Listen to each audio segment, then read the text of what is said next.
अगर शरई अहकामात को हम देखें, मयार कायम किया शरीयत कि जिस शख्स के पास इतनी दौलत हो जाए वो ज़कात अदा करे। ज़कात का लागू होना मशरूत है नेमत के पूरी हो जाने से। तुम ज़कात अदा करो जब तुम पर नेमत पूरी कर दी जाए।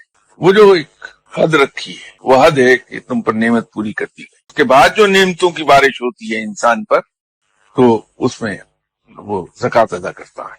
ये बात काबिल गौर भी है इंसान के लिए और मकाम शुक्र भी है कि रब ने ये फरमाया कि मेरी दी हुई नेमतों से, मेरे दिए हुए माल में से ज़कात अदा कर।